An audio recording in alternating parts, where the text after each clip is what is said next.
আসসালামু আলাইকুম স্যার। আপনি অনুমতি দিলে স্যার আমি একটা প্রোডাক্ট নিয়ে কিছু ইনফরমেশান শেয়ার করতে চাই। Thank you sir.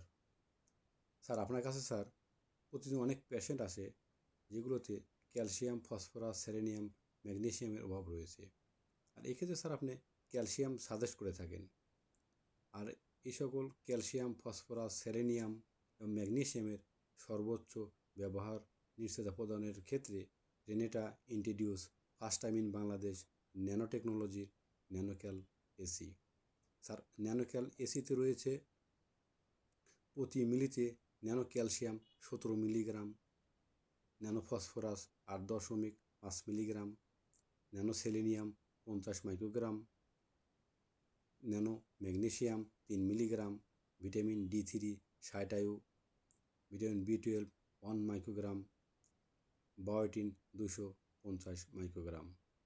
Sir Nanocal AC গাভীর দুধ বৃদ্ধি, মাংস বৃদ্ধি, ডিমের উৎপাদন, ডিমের কোয়ালিটি বৃদ্ধির ক্ষেত্রে গুরুত্বপূর্ণ ভূমিকা পালন করে।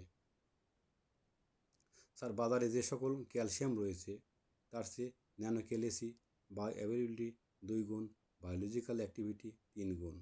স্যার ন্যানো টেকনোলজি হওয়ার কারণে পরিমাণে লাগেও অল্প এবং দামে সাশ্রয়ী। স্যার ন্যানো টেকনোলজি হওয়ার কারণে কোনো অ্যাটম বা মৌলকে ক্ষুদ্র অংশ যখন পরিমাপ করা হয় তখন তার দৈর্ঘ্য দাঁড়ায় 1 থেকে 100 ন্যানোমিটারের মধ্যে, যেখানে মানুষের চুলের ডায়ামিটার হলো 25,000 ন্যানোমিটার।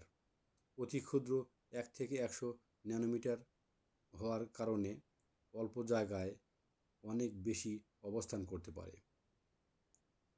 যেহেতু ন্যানো টেকনোলজি এক্ষেত্রে কোষের মাঝখানে যে ফাঁকা জায়গা আছে সেখানে অতি সহজে প্রবেশ করতে পারে। স্বাভাবিক অবস্থায় মিনারেল যে কার্যকারিতা প্রদর্শন করে, ন্যানো অবস্থায় তার চেয়ে অনেক বেশি কার্যকারিতা প্রদর্শন করে।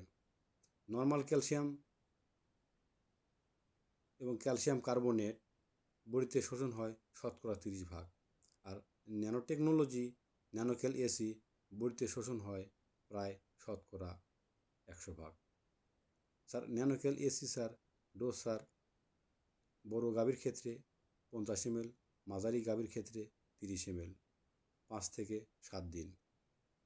মুরগির ক্ষেত্রে 1 মিলি 2 লিটার পানিতে 5 থেকে 7 দিন। প্যাক সাইজ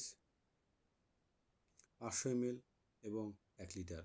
500 ml প্রাইস 575 টাকা, 1 লিটার প্রাইস 1050 টাকা। Every corner is available.